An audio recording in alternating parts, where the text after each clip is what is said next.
नमस्कार दोस्तों, मैं हूं शिवम पांडे और आप सभी का स्वागत है आपके अपने चैनल ट्रिक पॉइंट में। दोस्तों, आज हम लोग इस वीडियो में भारत के प्रमुख मंदिर के बारे में डिटेल में चर्चा करने वाले हैं। साथ ही साथ मैं आपको बता दूं कि आपकी स्क्रीन पर जितने भी टॉपिक दिख रहे हैं, जिन पर टिक लगा हुआ है, उन पर वीडियो पहले से अपलोड है। तो अगर आप उन वीडियो को देखना चाहते हैं तो आपको लिंक कमेंट बॉक्स में पिन की हुई मिल जाएगी। आप वहाँ से उन सभी वीडियो को देख सकते हैं। तो देरी ना करते हुए चलिए इस वीडियो को शुरू करते हैं। सबसे पहले हम लोग बात कर लेते हैं मीनाक्षी मंदिर की। जो मीनाक्षी मंदिर है, यह तमिलनाडु के मदुरई शहर में स्थित है। इसका निर्माण पांडियन राजा कुलशेखर ने 17वीं शताब्दी में करवाया था। यानी यह 2500 साल से भी पुराना मंदिर है। यह मंदिर जो है ये द्रविड़ वास्तुकला पर आधारित है और इस मंदिर को मुस्लिम शासक मलिक काफूर ने 1310 में लूटपाट करके काफ़ी ज़्यादा नुकसान पहुंचाने का कार्य किया था। इसके बाद फिर इसका पुनर्निर्माण का जो उत्तरदायित्व है वो आर्थनाथ मुदलियार ने 1559 से 1600 के बीच में उठाया था। तो ये चीज़ आपको मीनाक्षी मंदिर के संबंध में याद रखनी है। इसके बाद हम लोग बात कर लेते हैं रामनाथ स्वामी मंदिर की। रामनाथ स्वामी मंदिर, जिसको रामेश्वरम के नाम से भी जाना जाता है, यह मंदिर तमिलनाडु के रामनाथपुरम जिले में स्थित है। इसका निर्माण लंका के राजा पराक्रम बाहु ने करवाया था। आपको पता है, जब राम भगवान लंका के लिए सेतु का निर्माण करने वाले थे, तब उन्होंने समुद्र देव की पूजा के समय रामेश्वरम लिंग की स्थापना की थी। और वहां पर जो मंदिर का निर्माण है किसने करवाया था, तो वो करवाया था लंका के राजा पराक्रम बाहु ने। बाकी आपको पता ही है कि जो रामेश्वरम है वो 12 ज्योतिर्लिंगों में से एक है।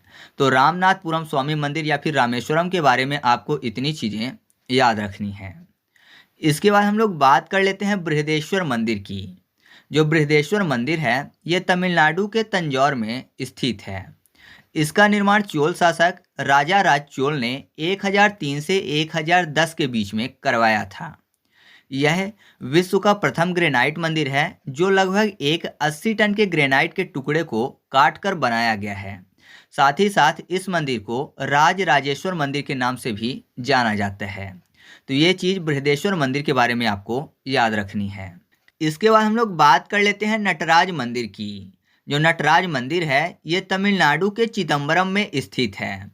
इसका निर्माण 10वीं से 12वीं सदी के बीच में चोल काल के कई शासकों द्वारा करवाया गया है। तो याद रखिएगा कि जो नटराज मंदिर है इसका निर्माण किसके द्वारा करवाया गया है, तो कई शासकों द्वारा, जो कि चोल शासक थे उनके द्वारा करवाया गया है। ठीक है। इसके बाद हम लोग बात कर लेते हैं श्रीपुरम गोल्डन टेम्पल की।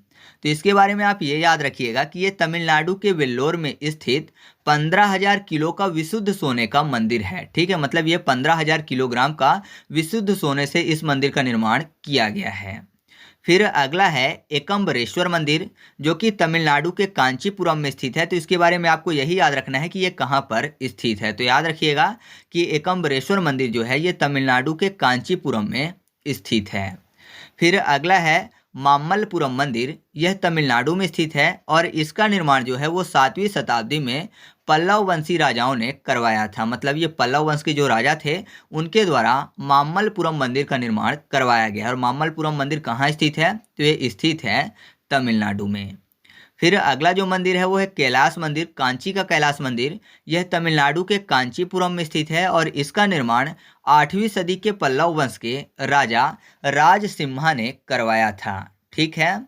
फिर अगला जो मंदिर है वो है शोर मंदिर। शोर मंदिर, जिसको महाबलीपुरम के नाम से भी जाना जाता है या फिर महाबलीपुरम मंदिर के नाम से भी जाना जाता है, यह तमिलनाडु के महाबलीपुरम में स्थित है। इसका निर्माण नरसिंह वर्मन द्वितीय, जिनको राज सिंह के नाम से जाना जाता है, उन्होंने 725 ईस्वी में करवाया था। यह मंदिर बंगाल की खाड़ी के तट में स्थित है और मैं आपको बता दूं कि 1984 में यूनेस्को की विश्व धरोहर में इसको शामिल किया गया था और यह ग्रेनाइट के ब्लॉक से बना हुआ है। तो ये चीज़ आप शोर मंदिर के संबंध में याद रखिएगा। फिर अगला है मोंडेरा सूर्य मंदिर। जो मोंडेरा सूर्य मंदिर है ये गुजरात राज्य में स्थित है। इसका निर्माण 1026 ईस्वी में राजा भीमदेव द्वारा करवाया गया था। ठीक है। फिर अगला मंदिर है काकतीय रुद्रेश्वर मंदिर, जिसको रामप्पा मंदिर के नाम से भी जाना जाता है। ये जो रामप्पा मंदिर है ये तेलंगाना राज्य में स्थित है। और मैं आपको बता दूं रामाप्पा जो थे वो इस मंदिर के वास्तुकार थे। उन्हीं के नाम के कारण इसको रामाप्पा मंदिर के नाम से जाना जाता है। और साथ ही साथ जो काकतीय रुद्रेश्वर मंदिर है इसको 1000 पिलर मंदिर के नाम से भी जाना जाता है। इसका निर्माण 1163 ईस्वी में काकतीय वंश के राजा राजा रुद्रदेव ने करवाया था। तो याद रखिएगा जो काकतीय रुद्रेश्वर मंदिर है वो काकतीय वंश के राजा राजा रुद्रदेव ने इसका निर्माण 1163 ईस्वी में करवाया था। ठीक है, तो आगे बढ़ते हैं। इसके बाद हम लोग बात कर लेते हैं बैकुंठ पेरुमल मंदिर की। जो बैकुंठ पेरुमल मंदिर है यह तमिलनाडु राज्य के कांचीपुरम में स्थित है। इसका निर्माण 7वीं शताब्दी में राजा नंदीवर्मन द्वितीय द्वारा करवाया गया था। तो याद रखिएगा कि बैकुंठ पेरुमल मंदिर का निर्माण किसके द्वारा करवाया गया था, तो करवाया गया था राजा नंदीवर्मन द्वितीय द्वारा। और कहाँ पर यह स्थित है, तो यह स्थित है तमिलनाडु के कांचीपुरम में। ठीक है, इसके बाद हम लोग बात कर लेते हैं गंगैकोंड चोलपुरम मंदिर की। यह तमिलनाडु के त्रिचुरापल्ली में स्थित है और इसका निर्माण चोल वंश के राजा प्रथम राजेंद्र चोल ने करवाया था। आपको पता होगा जो चोल वंश के राजेंद्र चोल प्रथम थे, इनके पास बहुत बड़ी नौसेना थी और इन्होंने लगभग 1200 से अधिक द्वीपों पर कब्जा किया हुआ था। तो ये चीज़ आप इनके संबंध में याद रखिएगा। इसके बाद अगला है जम्बुकेश्वर मंदिर। और जम्बुकेश्वर मंदिर जो है ये तमिलनाडु में स्थित है और इसका निर्माण 2री शताब्दी में करवाया गया था। फिर हम लोग बात कर लेते हैं नल्लेईपार मंदिर की। जो नल्लेईपार मंदिर है ये तमिलनाडु के तिरुनलवली में स्थित है। इसका निर्माण 700 ईस्वी में अर्ली पांड्यास ने करवाया था। तो याद रखिएगा जो नल्लेईपार मंदिर है इसका निर्माण अर्ली पांड्यास ने करवाया था। फिर हम लोग बात कर लेते हैं काल भैरेश्वर मंदिर की। यह जो मंदिर है ये कर्नाटक के राजराजेश्वरी नगर में स्थित है। साथ ही साथ इस मंदिर को काल भैरव के नाम से भी जाना जाता है, यानी काल भैरव मंदिर के नाम से भी जाना जाता है। अब जो हमारे सामने अगला मंदिर है वो है धर्मस्थल मंजुनाथेश्वरा मंदिर। यह कर्नाटक के कन्नड़ जिले में स्थित है और मैं आपको बता दूं कि यहाँ पर एक उत्सव मनाया जाता है, वो है दीप उत्सव। ठीक है, तो ये काफ़ी ज़्यादा फेमस है यहाँ पर। तो याद रखिएगा कि यह मंदिर कहाँ पर स्थित है, कर्नाटक में, और यहाँ का जो दीप उत्सव है वो काफ़ी ज़्यादा प्रसिद्ध है। इसके बाद हम लोग बात कर लेते हैं मुरधेश्वर मंदिर की। मुरधेश्वर मंदिर ये कर्नाटक के उत्तर कन्नड़ जिले में स्थित है और याद रखिएगा कि यहाँ पर भगवान शिव की दूसरी सबसे ऊंची मूर्ति है। अच्छा, आप कमेंट करके बताइएगा कि भगवान शिव की सबसे ऊंची मूर्ति कहाँ पर स्थित है। ठीक है, और उसको किस नाम से जाना जाता है। इसके बाद जो अगला मंदिर है वो है पद्मनाभम स्वामी मंदिर, जो कि केरल के तिरुअनंतपुरम में स्थित है। इसके अगर पुनर्निर्माण की बात करें तो इसका पुनर्निर्माण त्रावणकोर के राजा मार्तंड वर्मा ने करवाया था। बाकी इसके निर्माण की बात अगर करें तो निर्माण की कोई जानकारी नहीं है, क्योंकि ये बहुत ही ज़्यादा पुराना मंदिर है। जबकि पुनर्निर्माण या फिर जीर्णोद्धार किसने करवाया था, तो वो करवाया था त्रावणकोर के राजा मार्तंड वर्मा ने। और आपको पता ही है कि ये भारत का सबसे अमीर मंदिर है। ठीक है, फिर हम लोग बात कर लेते हैं सबरीमाला मंदिर की। यह मंदिर केरल के पंपा में स्थित है और इसका निर्माण 700 से 800 साल पहले दक्षिण के शैव और वैष्णव धर्म के अनुयायियों द्वारा करवाया गया था। आपको पता है कि पंपा सरोवर के पास रामायण में आपने देखा होगा कि सबरी माता रहती थी। तो यहाँ पर जो सबरीमाला मंदिर है उसका निर्माण भी केरल के पंपा में करवाया गया है। ठीक है, इसके बाद हम लोग बात कर लेते हैं वदक्कुनाथम मंदिर की। जो वदक्कुनाथम मंदिर है ये भारत के केरल राज्य के त्रिशूर में स्थित है और साथ ही साथ मैं आपको बता दूं कि ये लगभग 1300 साल पुराना मंदिर है। ठीक है, इसके बाद अगला है सिद्धि विनायक मंदिर। तो आपको पता ही है कि जो सिद्धि विनायक मंदिर है यह मुंबई में स्थित है। ठीक है, आपने कई सारी फिल्मों में देखा होगा इस मंदिर के बारे में, तो आपको पता होगा कि जो सिद्धि विनायक मंदिर है ये मुंबई में स्थित है। फिर अगला है औरंगाबाद का कैलाश मंदिर। तो आपको पता है कि यह महाराष्ट्र में स्थित है और इसका जो निर्माण है वो 760 से 763 ईस्वी में राष्ट्रकूट वंश के राजा नरेश कृष्ण प्रथम द्वारा करवाया गया है। और यह पूरा का पूरा जो मंदिर है ये पहाड़ को ऊपर से नीचे की तरफ काट कर बनाया गया है, तो इसमें आपको ज्वाइंट देखने को नहीं मिलेंगे। यह लगभग 100 फीट ऊंचा मंदिर है और इसकी एक दीवार पर पूरे रामायण अंकित किया गया है और दूसरे दीवार पर पूरा महाभारत चित्र के रूप में अंकित किया गया है। ठीक है, तो ये चीज़ आप कैलाश मंदिर के बारे में याद रखिएगा। इसके बाद अगला है एलिफेंटा की गुफाएं। तो आपको पता है जो एलिफेंटा की गुफाएं हैं ये मुंबई में स्थित हैं और इसका निर्माण 9वीं शताब्दी से 13वीं शताब्दी के बीच में सिलहारा वंश के राजाओं द्वारा करवाया गया था। अजंता की गुफा का निर्माण गुप्त वंश द्वारा करवाया गया था। एलोरा की गुफा का निर्माण राष्ट्रकूट वंश द्वारा करवाया गया था। और एलिफेंटा की गुफा का निर्माण किसके द्वारा करवाया गया था? तो वो करवाया गया था सिलहारा वंश द्वारा। ठीक है, तो ये चीज़ आप याद रखिएगा। फिर हम लोग बात कर लेते हैं दशावतार मंदिर की। तो जो दशावतार मंदिर है ये उत्तर प्रदेश के ललितपुर में स्थित है और यह एक गुप्त काल मंदिर है, मतलब गुप्त काल में इसका निर्माण करवाया गया था। फिर अगला मंदिर है वृंदावन चंद्रोदय मंदिर। यह उत्तर प्रदेश के वृंदावन में स्थित है और इसे इस्कॉन टेम्पल के नाम से भी जाना जाता है। और मैं आपको बता दूं कि निर्माण के बाद यह विश्व का सबसे ऊंचा मंदिर होगा, यानी जब पूरी तरह से इसका निर्माण हो जाएगा तो निर्माण के बाद यह विश्व का सबसे ऊंचा मंदिर होगा। ठीक है। फिर अगला है पागल बाबा मंदिर। जो पागल बाबा मंदिर है ये भी वृंदावन में स्थित है और यहाँ कठपुतली के खेल के जरिए रामायण और महाभारत के दृश्य दिखाए जाते हैं। ठीक है, तो पागल बाबा मंदिर के संबंध में आप ये याद रखिएगा कि ये वृंदावन उत्तर प्रदेश में स्थित है और यहाँ पर कठपुतली के खेल के जरिए रामायण और महाभारत के दृश्य को दिखाया जाता है। इसके बाद हम लोग बात कर लेते हैं वैष्णो देवी मंदिर की। तो आपको पता ही है कि जो वैष्णो देवी मंदिर है ये जम्मू कश्मीर में स्थित है और ये शक्ति को समर्पित है।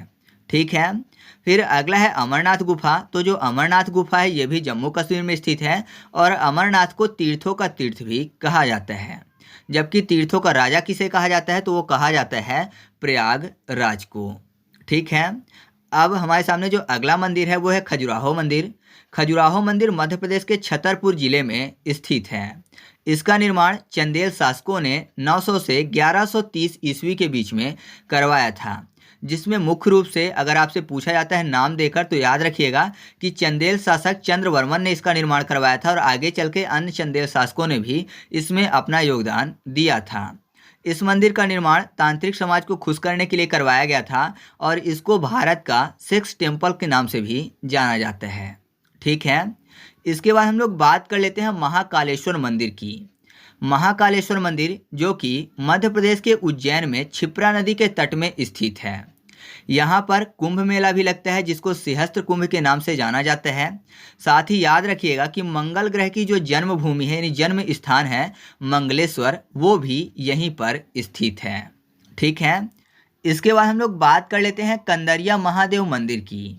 जो कंदरिया महादेव मंदिर है ये मध्य प्रदेश के खजुराहो जिले में स्थित है और इसका निर्माण चंदेल शासक यशोवर्मन द्वारा करवाया गया था। तो याद रखिएगा कि कंदरिया महादेव मंदिर का निर्माण किसके द्वारा करवाया गया था? तो चंदेल शासक यशोवर्मन द्वारा करवाया गया था।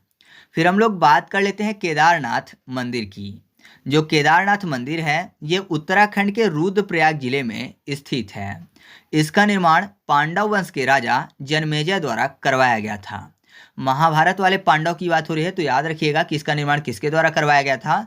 पांडव वंश के राजा जनमेजय द्वारा करवाया गया था। ठीक है। फिर हम लोग बात कर लेते हैं बद्रीनाथ मंदिर की। तो जो बद्रीनाथ मंदिर है ये उत्तराखंड में अलकनंदा नदी के किनारे स्थित है। इसका निर्माण 7वीं सदी में आदि शंकराचार्य द्वारा करवाया गया था। ठीक है, तो ये चीज़ आपको बद्रीनाथ के संबंध में याद रखनी है। और एक चीज़ और याद रखिएगा कि बद्रीनाथ में वासुधारा जलप्रपात भी स्थित है। अच्छा, आप कमेंट करके बताइएगा कि बद्रीनाथ किस नदी के किनारे स्थित है। वैसे मैंने आपको बता ही दिया है तो कोई दिक्कत नहीं होने वाली है। ठीक है, तो कमेंट करके बताइएगा कि केदारनाथ किस नदी के किनारे स्थित है। इसके बाद हम लोग बात कर लेते हैं दिलवाड़ा जैन मंदिर की। जो दिलवाड़ा जैन मंदिर है ये राजस्थान के माउंट आबू में सफ़ेद संगमरमर से निर्मित एक मंदिर है। इसका निर्माण 11वीं से 13वीं शताब्दी के बीच में वास्तुपाल और तेजपाल द्वारा करवाया गया था। ठीक है, तो याद रखिएगा जो दिलवाड़ा जैन मंदिर है कहाँ स्थित है? राजस्थान में स्थित है। और किससे बना हुआ है यह? तो यह सफ़ेद संगमरमर से बना हुआ है। ठीक है, फिर अगला है ब्रह्मा मंदिर। जो ब्रह्मा मंदिर है ये राजस्थान के अजमेर में स्थित है और जो इसका निर्माण है वो 14वीं शताब्दी में करवाया गया था। ठीक है, इसके बाद हम लोग बात कर लेते हैं जगन्नाथ मंदिर की। जगन्नाथ मंदिर जो कि उड़ीसा के पुरी में स्थित है। इसका निर्माण राजा इंद्रद्युम्न ने करवाया था, वो भी 7वीं सदी में। तो याद रखिएगा कि जगन्नाथ मंदिर कहाँ स्थित है? उड़ीसा के पुरी में स्थित है। और नॉर्मली सबको पता ही होगा क्योंकि ये काफ़ी ज़्यादा फेमस मंदिर है। इसके बाद अगला है कोणार्क मंदिर। कोणार्क मंदिर जो है ये उड़ीसा के पुरी में स्थित है। यह एक सूर्य मंदिर है। इसका निर्माण गंग वंश के राजा नरसिंहदेव प्रथम ने 13वीं शताब्दी में करवाया था और इस मंदिर को ब्लैक पैगोडा के नाम से भी जाना जाता है। तो याद रखिएगा कि ब्लैक पैगोडा के नाम से किस मंदिर को जाना जाता है, तो वो जाना जाता है कोणार्क के सूर्य मंदिर को। ठीक है, फिर हम लोग बात कर लेते हैं वेलूर मठ की। जो वेलूर मठ है ये पश्चिम बंगाल में हुगली नदी के तट पर स्थित है और याद रखिएगा कि इसका जो निर्माण है ना वो स्वामी विवेकानंद द्वारा करवाया गया था। ठीक है, इसके बाद हम लोग बात कर लेते हैं विरूपाक्ष मंदिर की, जिसको पंपावटी मंदिर के नाम से भी जाना जाता है। यह कर्नाटक के हम्पी में स्थित है और इसका जो निर्माण है वो विक्रमादित्य द्वितीय की महारानी लोकमाह देवी द्वारा करवाया गया था। तो याद रखिएगा कि इसका निर्माण किसके द्वारा करवाया गया था, तो करवाया गया था लोकमाह देवी द्वारा। और साथ ही साथ विरूपाक्ष मंदिर को पंपावटी मंदिर के नाम से भी जाना जाता है और ये कर्नाटक के हम्पी में स्थित है। फिर अगला है दरिवनेश्वर मंदिर। जो दरिवनेश्वर मंदिर है ये कोलकाता में स्थित है। इस मंदिर का निर्माण महारानी रासमणि द्वारा करवाया गया था। तो याद रखिएगा कि जो दरिवनेश्वर मंदिर है ये कोलकाता में स्थित है और निर्माण किसके द्वारा करवाया गया था, तो करवाया गया था महारानी रासमणि द्वारा। फिर अगला है बालाजी मंदिर। बालाजी जो मंदिर है ये आंध्र प्रदेश में स्थित है और इसका निर्माण चोल और होयसल के शासकों द्वारा करवाया गया था। ठीक है, मतलब याद रखिएगा चोल शासक और होयसल शासकों का इस मंदिर के निर्माण में योगदान रहा है।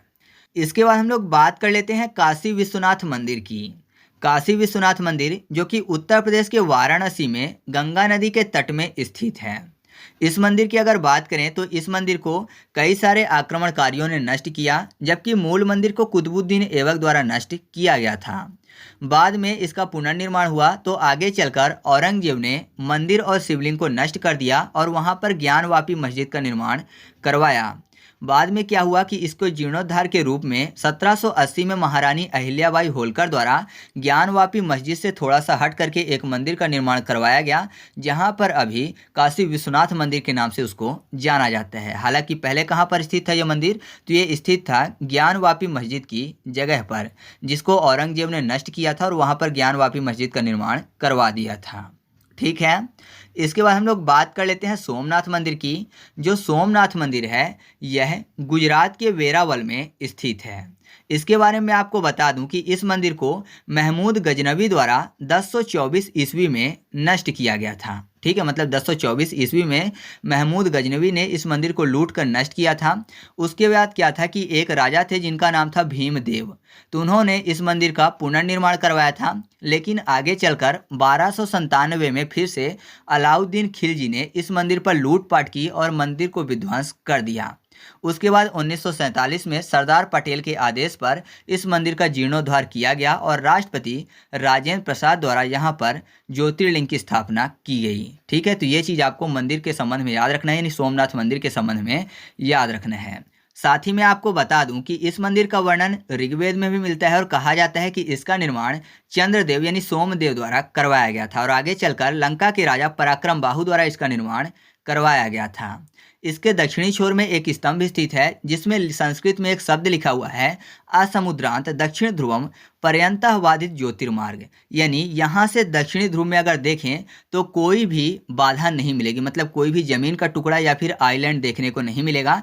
ऐसा कई सौ साल पहले लिखा गया था यहाँ पर। ठीक है, लेकिन अगर आज के टाइम पे देखें तो आज जब रिसर्च की गई तो यही देखने को मिला कि यहाँ पर कोई भी आपको जमीन का टुकड़ा नहीं मिलता है जब साउथ पोल में कोई भी लाइन खींचते हैं तो सोचिए कि पुराने समय में लिख दिया गया था तो कैसे लिखा गया होगा। ठीक है, तो आगे बढ़ते हैं। इसके बाद हम लोग बात कर लेते हैं अक्षरधाम मंदिर की। अक्षरधाम मंदिर ये दिल्ली में स्थित है और इसे स्वामी नारायण मंदिर के नाम से भी जाना जाता है, तो ये चीज़ आप याद रखिएगा। फिर हम लोग बात कर लेते हैं कामाख्या मंदिर की। जो कामाख्या मंदिर है ये असम की राजधानी दिसपुर के पास नीलांचल पर्वत में स्थित है। इसका निर्माण चिला राय द्वारा करवाया गया था। तो याद रखिएगा कि कामाख्या मंदिर जो है इसका निर्माण चिला राय द्वारा करवाया गया था और कहाँ पर स्थित है, तो असम में स्थित है। फिर अगला है गोल्डन टेम्पल। जो गोल्डन टेम्पल है ये पंजाब के अमृतसर में स्थित है। इसका निर्माण कार्य जो है 1577 में गुरु रामदास द्वारा करवाया गया था, जो कि सिखों के चौथे गुरु थे, जबकि 1585 में यह मंदिर बनकर तैयार हुआ था। मंदिर की वास्तुकला और पूरा करवाने का जो कार्य है वो अर्जुन देव ने करवाया था, जो कि सिखों के 5वें गुरु थे। और साथ ही साथ मंदिर के लिए भूमि किसने दी थी, तो वो अकबर ने दी थी। ठीक है, इसके बाद हम लोग बात कर लेते हैं अंगोर वाट मंदिर की। अंगोर वाट मंदिर जो कि कंबोडिया में स्थित एक विष्णु मंदिर है। इसका जो निर्माण है वो जयवर्मा द्वितीय ने 1181 से 1205 ईस्वी के बीच में करवाया था। ठीक है, अब हम लोग बात कर लेते हैं पशुपतिनाथ मंदिर की। तो आपको पता ही है जो पशुपतिनाथ मंदिर है ये नेपाल के काठमांडू में स्थित है। इसका निर्माण 16वीं शताब्दी में राजा प्रताप मल्ल ने करवाया था। तो ये चीज़ आपको याद रखना है कि जो पशुपतिनाथ मंदिर है ये नेपाल के काठमांडू में स्थित है और निर्माण किसने करवाया था, तो राजा प्रताप मल्ल द्वारा करवाया गया था। ठीक है, तो चलिए आगे बढ़ते हैं। इसके बाद हम लोग बात कर लेते हैं सास बहू मंदिर की। जो सास बहू मंदिर है ये मध्य प्रदेश के ग्वालियर में स्थित है और इसके अगर निर्माण की बात करें तो इसका निर्माण महीपाल और रत्नपाल द्वारा करवाया गया था। ठीक है, इसके बाद जो अगला मंदिर है वो मल्लिकार्जुन मंदिर। मल्लिकार्जुन मंदिर जो कि आंध्र प्रदेश में कृष्णा नदी के तट में स्थित है। यह 12 ज्योतिर्लिंगों में से एक है, जबकि इसको दक्षिण का कैलाश भी कहा जाता है। साथ ही साथ इनको भ्रामरंबा मल्लिकार्जुन भी कहा जाता है। और यहाँ पर जो मंदिर का निर्माण है वो होयसल राजा वीर नरसिम्हा द्वारा करवाया गया था और यह मंदिर द्रविड़ शैली पर बनी हुई है। ठीक है, इसके बाद हम लोग बात कर लेते हैं भीमा शंकर की। भीमा शंकर जो कि 12 ज्योतिर्लिंगों में से एक हैं, ये महाराष्ट्र के पुणे में स्थित हैं और इनका अन्य नाम है मोटेश्वर महादेव। यहीं से भीमा नदी निकलती है और भीमा शंकर जो ज्योतिर्लिंग है यहाँ पर मंदिर का निर्माण नाना फडणवीस ने 18वीं सदी में करवाया था। फिर अगला है त्र्यंबकेश्वर मंदिर। त्र्यंबकेश्वर मंदिर जो है ये महाराष्ट्र में गोदावरी के नदी के तट पर स्थित है। इस मंदिर में भगवान शिव, विष्णु और ब्रह्मदेव का प्रतिनिधित्व करने वाली 3 लिंगम स्थित है। साथ ही साथ याद रखिएगा कि यहाँ पर वर्तमान जो मंदिर है इसका निर्माण पेशवा बालाजी बाजीराव द्वारा करवाया गया था।